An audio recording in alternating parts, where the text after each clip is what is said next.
My son humiliated me and shouted, "Get out of my house. You are nobody." What he didn't know was that I had just won 18 million, so I simply said, "All right," and didn't fight. The next day, I moved into a private villa in Italy. 3 weeks later, I'm glad to have you here. Follow my story until the end and comment the city you're watching from, so I can see how far my story has reached. My name is Charles and I'm 60 years old. I never thought I'd be telling this story, but here I am, sitting in my new home thousands of miles away from everything I once called family. What happened 3 months ago changed everything, but not in the way my son Stanley expected. It was a Tuesday morning in October when my world shifted forever. I had driven over to Stanley's house, like I did every week, to help with small repairs around the property. At 60, my hands weren't as steady as they used to be, but I could still fix a leaky faucet or change a light bulb.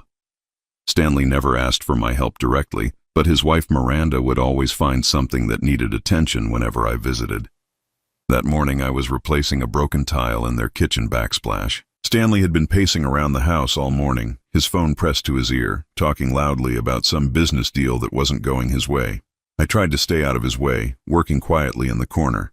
But when I accidentally knocked over a small container of grout, spilling it on their pristine white countertop, everything exploded. "Are you kidding me right now?" Stanley's voice cut through the kitchen like a knife. He hung up his phone and stormed over to where I was frantically trying to clean up the mess. "Look at this disaster you've made." I looked up at my son, this man I had raised, fed, and put through college, and saw nothing but contempt in his eyes. "Stanley, I'm sorry.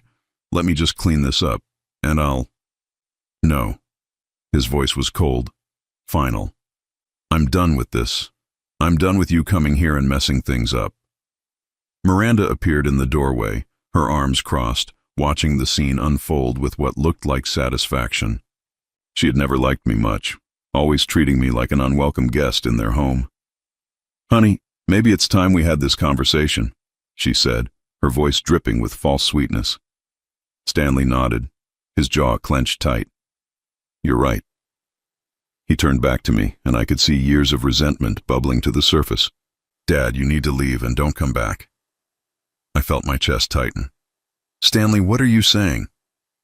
"I'm saying get out of my house." His voice rose to a shout that echoed through their large kitchen. "You show up here every week, breaking things, getting in the way, acting like we owe you something. You don't contribute anything to this family. You're nobody. You're nothing." The words hit me like physical blows. I stood there, grout still on my hands, looking at my son who was red-faced with anger, and his wife who was nodding in agreement behind him. "You're nobody." Those words would echo in my mind for weeks. I could have told him right then about the $18 million sitting in my bank account. I could have explained how I had won the lottery 6 months earlier, how I had been quietly managing my newfound wealth while trying to figure out what to do with it. I could have told him that I didn't need his charity, that I came to his house every week, not because I was lonely or desperate, but because I wanted to spend time with my son and grandchildren. But I didn't say any of that. Instead, I set down the grout container, wiped my hands on the towel I had brought, and nodded slowly. "All right," I said quietly. "If that's what you want." Stanley seemed surprised by my calm response. I think he had expected me to argue, to plead, to make a scene. But I had learned long ago that dignity was sometimes the only thing you could control in a situation like this. "Dad, he started, perhaps realizing he had gone too far.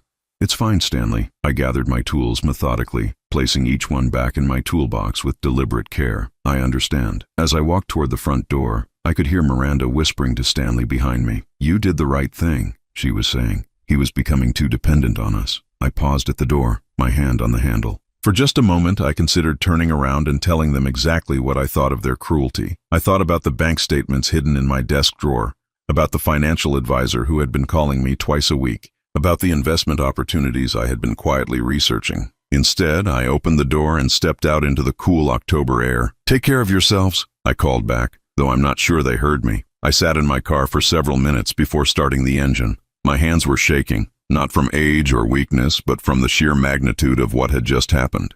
My son had just told me I was nobody, that I contributed nothing to the family I had spent 60 years building and protecting. The drive home was a blur. I found myself thinking about Stanley as a little boy, how he used to run to the door when I came home from work, how he would climb into my lap while I read the newspaper. When had it all changed? When had I become such a burden to him? But as I pulled into my driveway, I felt something unexpected, relief. For months, I had been carrying the secret of my lottery winnings, unsure how to tell my family, worried about how it might change our relationships. Now, ironically, Stanley had made that decision for me. That evening, I called my financial advisor. "Robert," I said when he answered, "I think it's time we had that conversation about international investments." As I hung up the phone, I realized that Stanley had just given me the greatest gift he could have given me, my freedom. What he didn't know was that tomorrow, everything would change. The next morning, I woke up with a clarity I hadn't felt in years. Stanley's words still stung, but they had also done something unexpected. They had set me free from an obligation I didn't even realize I had been carrying. I made my coffee and sat at my kitchen table, looking around the small house I had called home for the past 15 years. After Stanley's mother died when he was 25, I had downsized to this modest two-bedroom place, thinking I didn't need much space for just myself. The house was clean but worn, filled with furniture from the 1980s and family photos that suddenly felt like artifacts from someone else's life. My phone buzzed with a text message.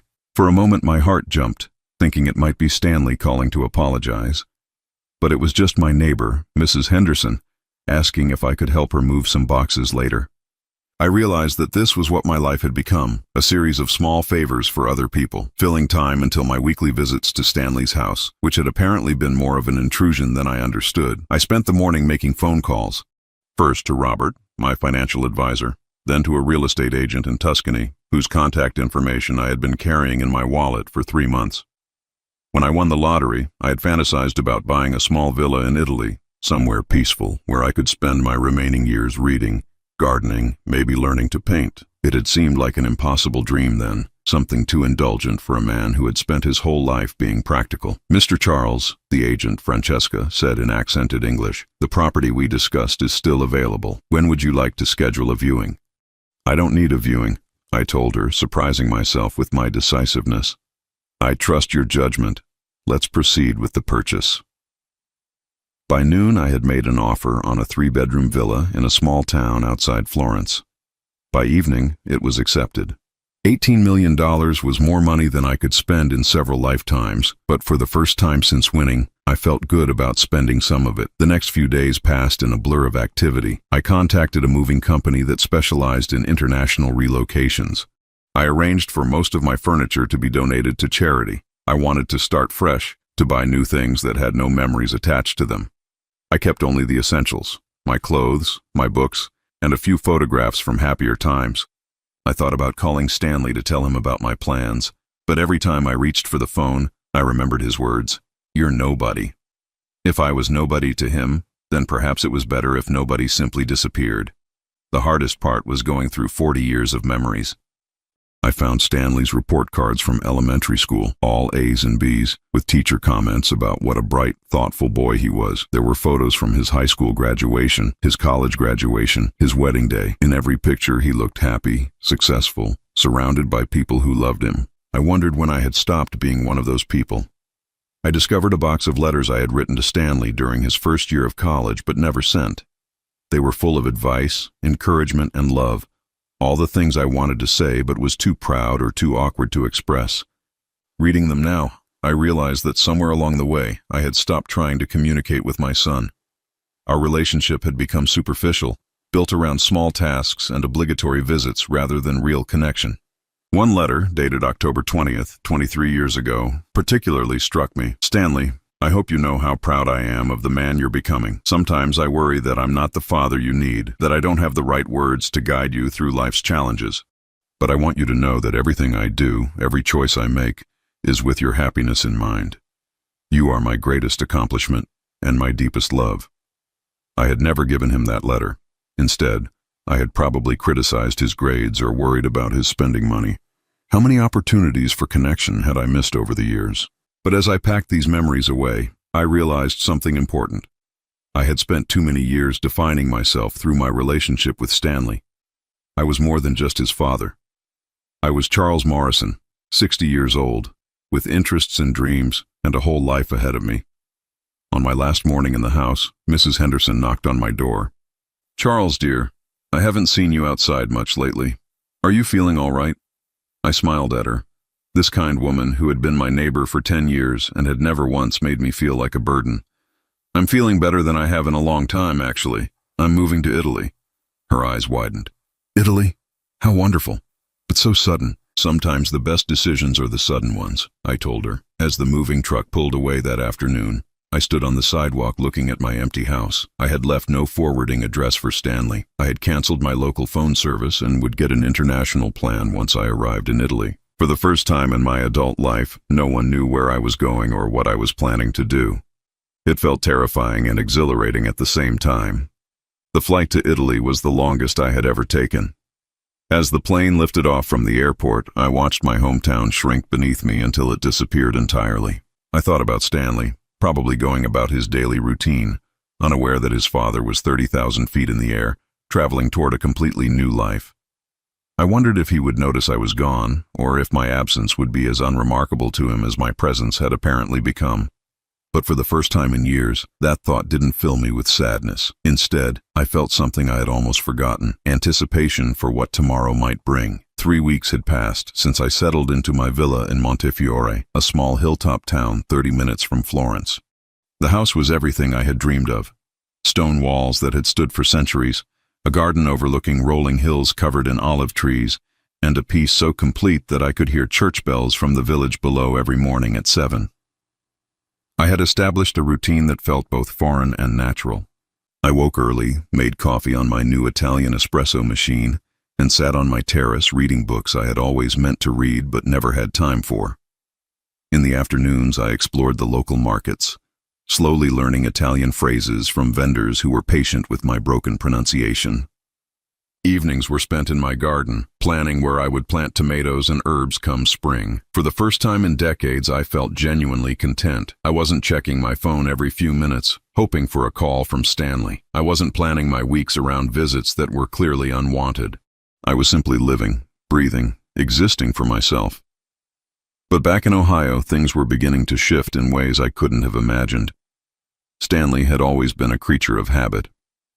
Every Tuesday morning, he would look out his kitchen window while making his coffee, expecting to see my old blue Honda pulling into his driveway. The first Tuesday after our confrontation, he felt a sense of relief when the driveway remained empty. He told Miranda that maybe his father had finally gotten the message. The second Tuesday, he felt nothing, just the absence of something that had been there before. By the third Tuesday, he found himself actually looking for my car. Not because he wanted to see me, he told himself, but because the break in routine felt oddly unsettling. It's weird, he mentioned to Miranda over breakfast. Dad hasn't tried to call or anything. Usually when we fight, he calls within a few days to smooth things over.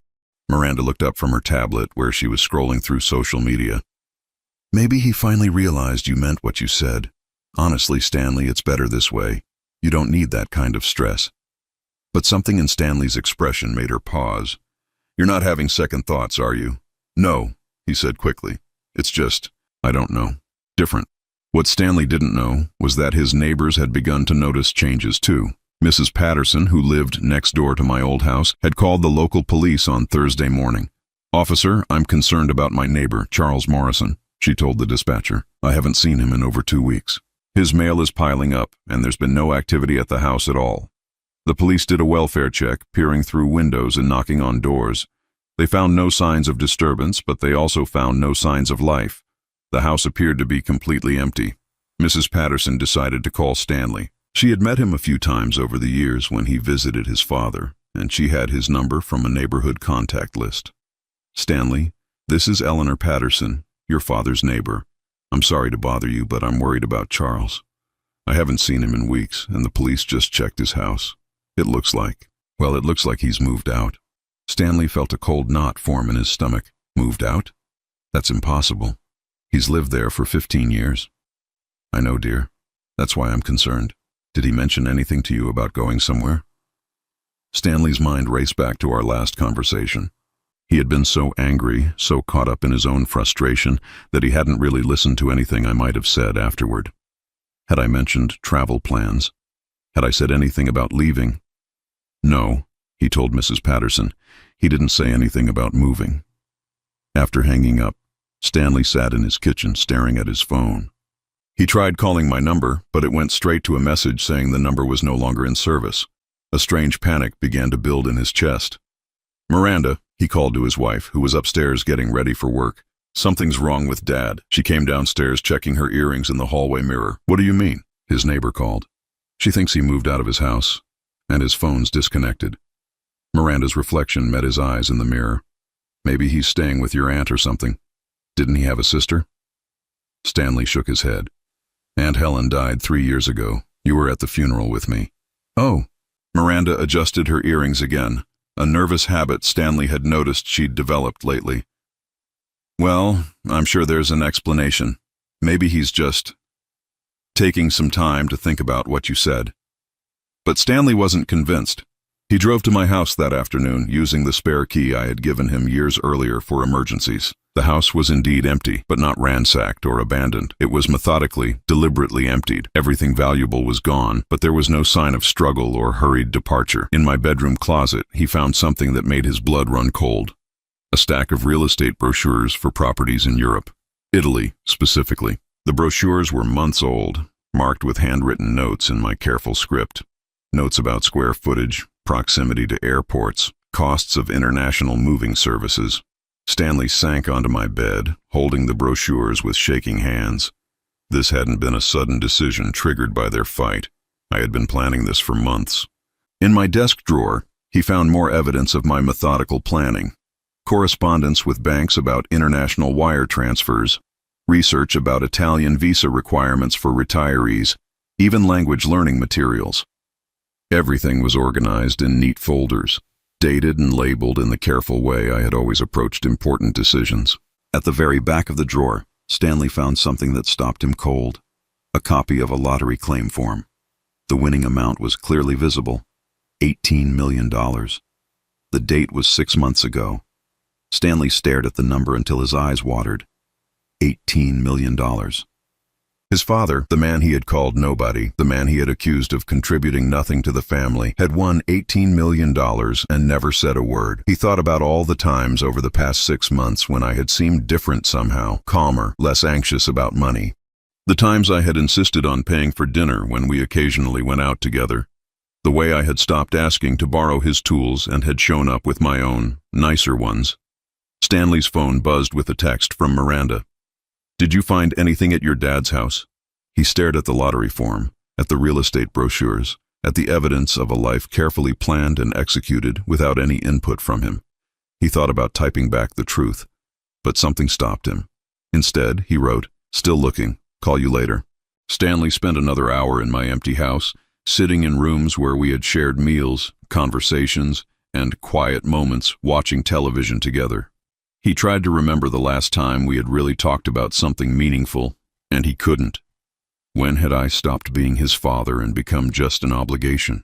When had our relationship deteriorated to the point where I felt I had to plan an entire new life in secret? As he locked the house and walked back to his car, Stanley felt something he hadn't experienced in years. Genuine fear.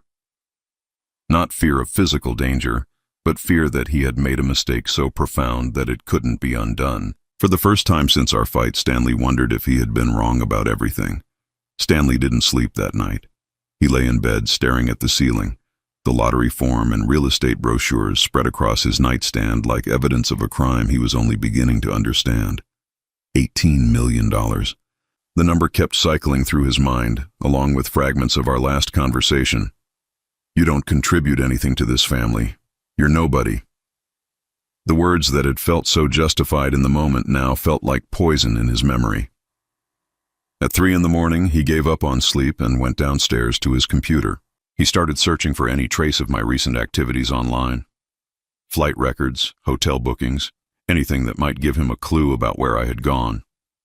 Miranda found him there at 6 a.m., still in his pajamas, surrounded by printed emails and bank statements he had found in my house. "Stanley, you look terrible. Did you sleep at all?" He looked up at her with hollow eyes. "Miranda, we need to talk." She poured herself coffee and sat across from him at their kitchen table, the same table where he had exploded at me 3 weeks earlier. Stanley spread out the documents like a detective presenting evidence. "Dad won the lottery 6 months ago. $18 million. Miranda's coffee cup froze halfway to her lips. "What?" "Look at this." Stanley showed her the lottery claim form, the bank statement showing massive deposits, the correspondence with financial advisors. He's been planning to move to Italy for months. This wasn't some sudden reaction to our fight. He was already leaving. Miranda studied the papers, her face growing pale. Stanley, this means I just threw away my relationship with my father over fixing a broken tile while he was secretly a millionaire. Stanley's voice cracked. It means everything I said to him, every assumption I made about his life, was completely wrong. The weight of the situation began to settle on both of them. Miranda, who had encouraged Stanley's harsh words, who had nodded approvingly when he told me to leave, now found herself staring at evidence of a man who had chosen to live modestly despite enormous wealth. Why didn't he tell us? She whispered. Stanley ran his hands through his hair. Maybe because he knew this is exactly how we'd react. Maybe he wanted to see if we cared about him for who he was, not what he had. The phone rang, startling them both. It was Mrs. Patterson again. Stanley, dear, I've been thinking about your father all night. I found something that might help. Her voice was gentle but urgent. I was going through my mail yesterday and found a letter that was delivered to my house by mistake. It's addressed to Charles, but it's from something called International Property Services. It looks important. Stanley was at Mrs. Patterson's house within 15 minutes. The letter was indeed from a property management company, but it was in Italian. Using his phone to translate, Stanley was able to make out references to a property in Montefiore, Italy, and monthly service charges. His hands were shaking as he called the number listed on the letterhead. Pronto, International Property Services, a woman answered in accented English. Hello, I'm looking for information about Charles Morrison. I believe he may have purchased property through your company. There was a pause. May I ask who is calling? I'm his son, Stanley Morrison. He's missing. We're very worried about him. Another pause, then. Mr. Morrison is not missing, sir. He is a client of ours. He purchased a beautiful villa in Montefiore 3 weeks ago. But I cannot give you any more information without his permission. Stanley felt a mixture of relief and desperation. Please, I just need to know if he's okay. We had a terrible fight, and I'm afraid I said things. I need to apologize to him. The woman's voice softened slightly. Mr. Morrison seemed very happy when he took possession of the property. He said he was looking forward to a peaceful retirement. But again, I cannot provide personal information without his consent. After hanging up, Stanley sat in his car outside Mrs. Patterson's house, feeling more lost than ever. I was alive, I was well, and I was living in Italy, but I was also completely unreachable, having severed all the connections that had tied me to my old life. Over the next week, Stanley's search became increasingly frantic. He hired a private investigator to try to locate me in Italy. He contacted the State Department to see if they could help him reach an American citizen abroad. He even considered flying to Italy himself, though he had no idea where in the country to look.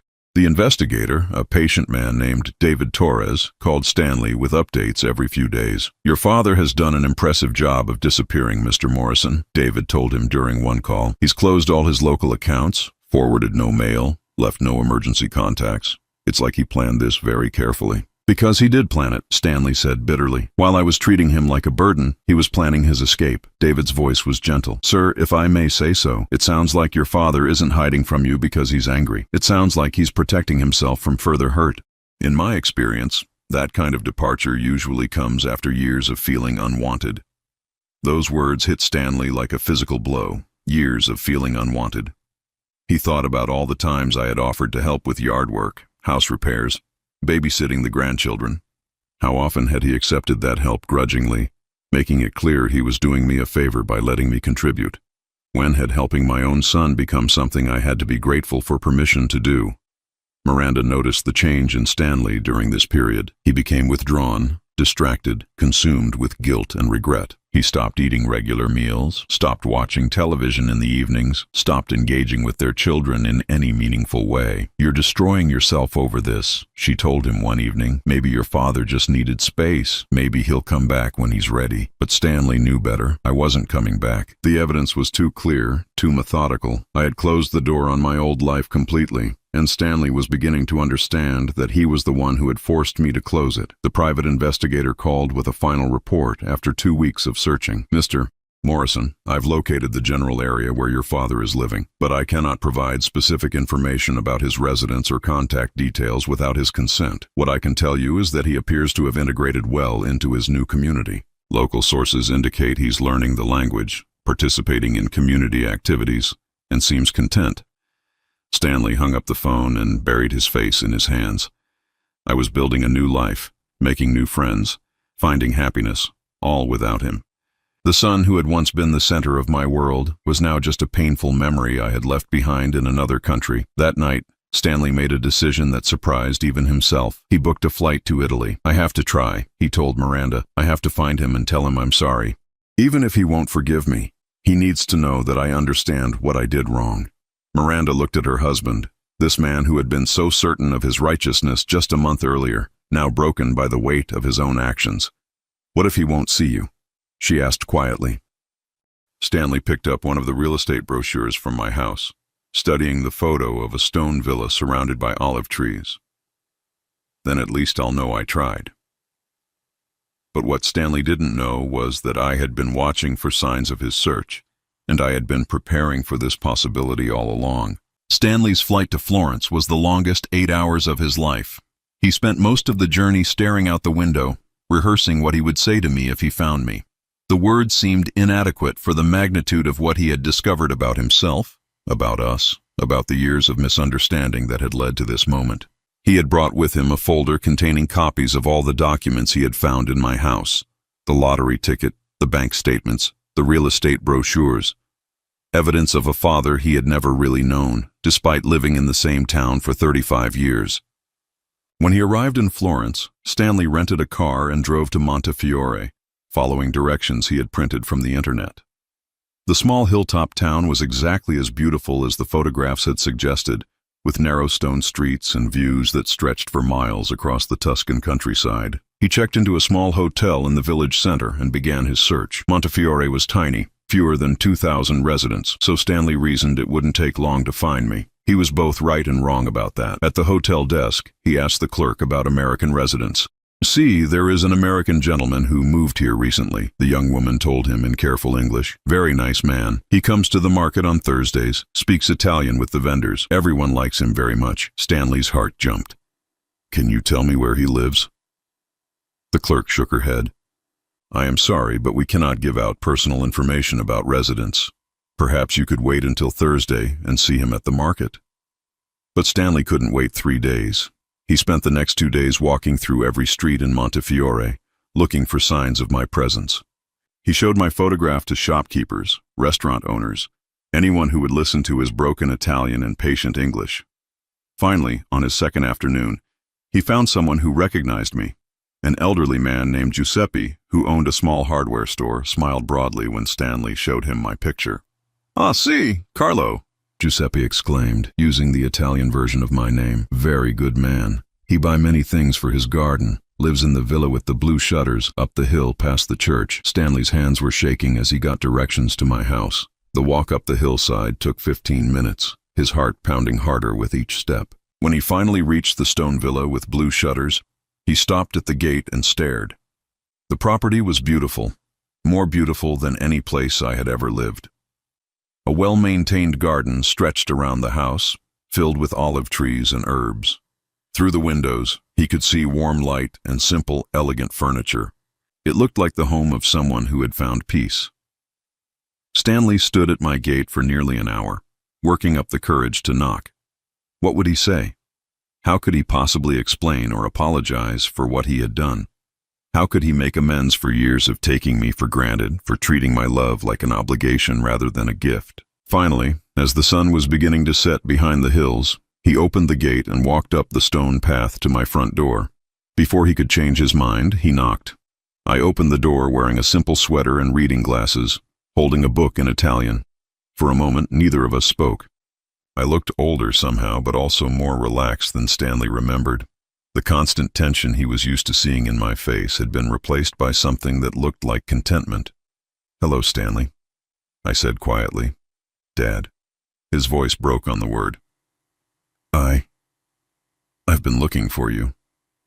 I nodded slowly, as if I'd been expecting this visit. "Would you like to come in?" We sat in my living room, which was furnished simply but comfortably. Stanley noticed Italian language books on the coffee table, local newspapers, a half-finished watercolor painting on an easel by the window. This wasn't the life of someone who was hiding or running away. This was the life of someone who had chosen to start over. "How did you find me?" I asked. Stanley pulled out the folder of documents. "I found these in your house. Dad, why didn't you tell me about the lottery?" I was quiet for a long time, looking at the papers Stanley had spread between us. Finally, I said, "What would you have done if I had told you?" The question caught Stanley off guard. I would have been happy for you." "Would you?" I asked gently. "Or would you have started treating me differently? Would you have wondered if I was going to give you money? Would you have been nicer to me because of what I had, rather than who I was?" Stanley started to protest, but the words died in his throat. He thought about how he had treated me in the months before our fight, how he had viewed my weekly visits as burdens rather than gifts. Would knowing about the money have changed that? Or would it have just made him more tolerant of what he saw as my intrusions? "I wanted to know," I continued, "if my family loved me for myself. If my presence in your life had any value beyond what I could provide or fix or contribute financially." "And what did you learn?" Stanley asked, though he was afraid of the answer. I looked at my son, this man I had raised and loved unconditionally for 35 years, and felt a deep sadness mixed with something that might have been relief. I learned that I had been fooling myself for a long time about the nature of our relationship. Stanley felt tears building in his eyes. "Dad, I was wrong. What I said to you that day, it was cruel and unfair and it was honest," I interrupted. "Stanley, you said what you had been feeling for years. You just finally said it out loud. But I didn't mean it." "Didn't you?" I asked softly. "Stanley, when was the last time you called me just to talk? When was the last time you invited me to dinner because you wanted my company, not because you felt obligated to include me? When was the last time you introduced me to your friends as someone you were proud to have as a father, rather than someone you were managing out of duty?" Each question hit Stanley like a separate blow. He realized that he couldn't remember the last time any of those things had happened.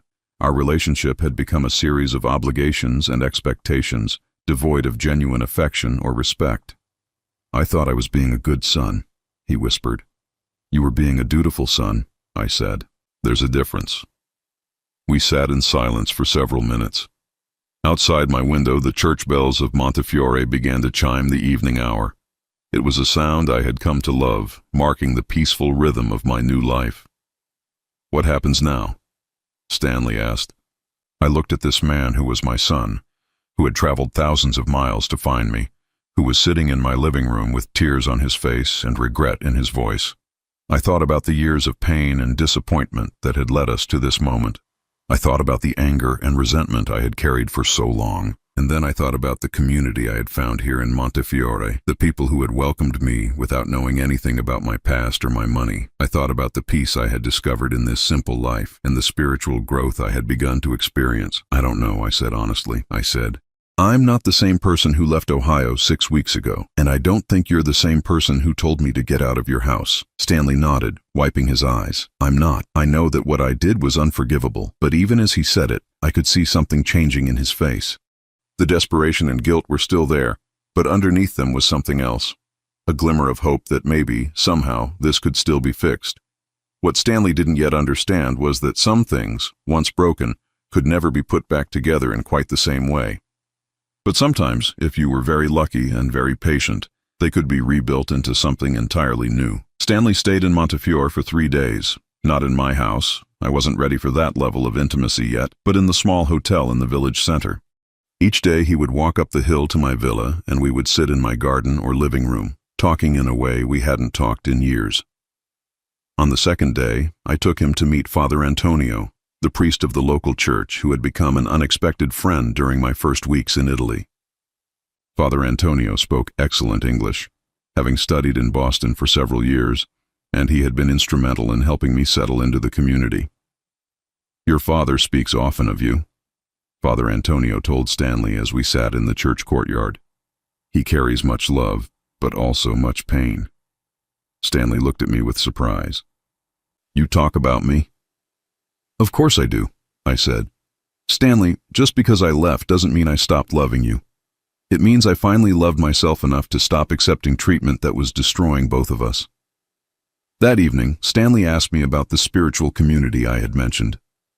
I explained how Father Antonio had introduced me to a small group of expatriates and locals who met weekly for Bible study and fellowship. They came from different backgrounds: a retired English teacher, an Italian widow, a German artist, an American couple who had moved to Italy to run a bed and breakfast. "What drew you to them?" Stanley asked. "They welcomed me without questions," I said. "They didn't need to know about my past, my money, my family situation. They just accepted me as Charles, a man looking for meaning in the second half of his life." Through this group, I explained, I had been learning about forgiveness, not just the kind of forgiveness that excuses bad behavior, but the kind that frees the forgiver from the burden of resentment and anger. I realized that I had been carrying hurt for so long that it had become part of my identity, I told Stanley. I was the father who wasn't appreciated, the man who wasn't valued. That anger was poisoning me. Stanley listened intently as I described the process of learning to let go. "But how do you forgive someone who hasn't even apologized?" he asked. "You forgive them for your own sake, not theirs," I said. Forgiveness isn't about saying that what happened was okay. It's about choosing not to let what happened continue to hurt you. On Stanley's final day in Montefiore, I took him to my favorite place, a small olive grove behind my house where I had been spending my mornings in prayer and reflection. We sat on a stone bench overlooking the valley, watching the sun rise over the hills. "Dad," Stanley said quietly, "I need you to know that I understand what I did. Not just the fight we had, but years of taking you for granted. Years of treating your love like it was owed to me instead of treasured." I nodded, feeling the weight of his words. "I also need you to know that I don't expect you to come back," he continued. "I don't expect you to forgive me. I just needed you to know that I finally see who you really are, and I'm ashamed that it took losing you for me to realize what I had." We sat in silence for several minutes, listening to the church bells mark another hour in this peaceful place I had come to call home. "Stanley," I said finally, "I want to tell you something. When I first moved here, I was angry. I was hurt and bitter and determined to prove that I could be happy without any of you. But the people here, this community, they've taught me something important about grace." I turned to look at my son, this man I had raised and loved despite all our difficulties. Grace isn't something we earn. It's something we give freely, the way God gives it to us. And I've learned that holding on to anger, even justified anger, is like drinking poison and hoping the other person gets sick. Stanley's eyes filled with tears. "Are you saying you forgive me?" "I'm saying I choose to forgive you," I said carefully. "Not because what you did was acceptable, but because I refuse to let it continue to poison my heart." "But Stanley, forgiveness doesn't mean everything goes back to the way it was." He nodded, understanding. "What does it mean then?" I stood up and walked to the edge of the grove, looking out over the valley where I had found so much peace. "It means that if you want to rebuild our relationship, we start from here, from honesty about who we really are and what we really want from each other. No more obligation, no more duty, just two people choosing to love each other despite our flaws." "I want that," Stanley said quickly. "More than anything." "Then you need to understand that this is my home now," I said, gesturing to the villa, the grove, the village below us. "I'm not coming back to Ohio. I'm not going back to being the father who gets invited to dinner out of obligation or called when something needs to be fixed.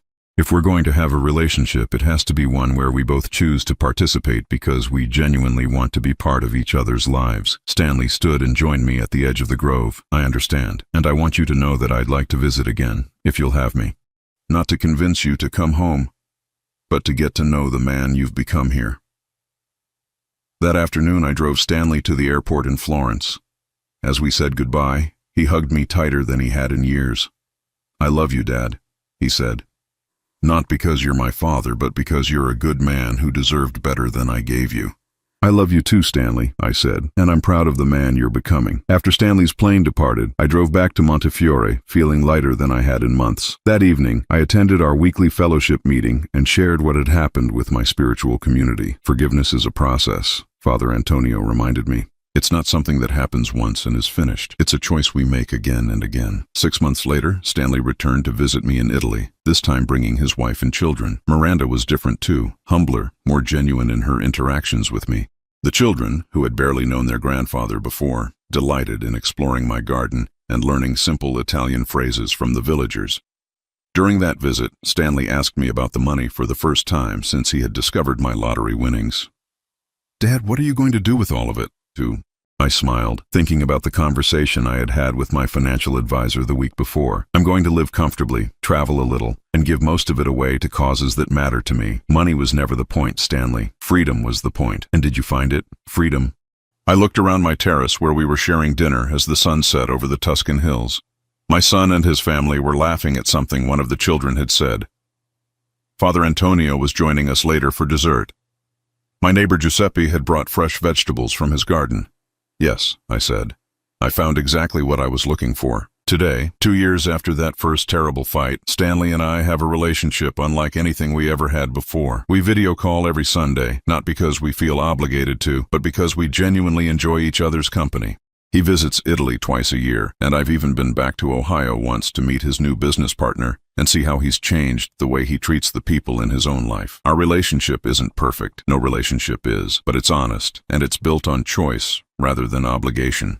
Stanley has become the kind of son who calls to share good news, who asks for advice because he values my perspective, who tells his friends about his father with pride rather than duty.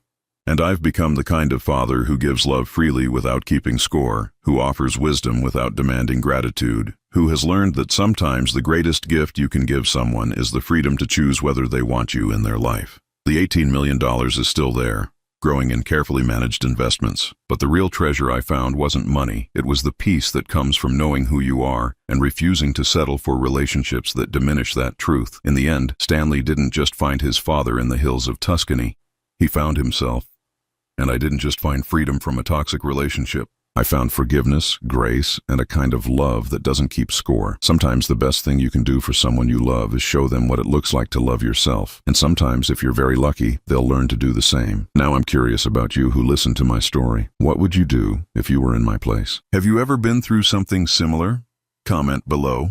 And meanwhile, I'm leaving on the final screen 2 other stories that are channel favorites, and they will definitely surprise you. Thank you for watching until here.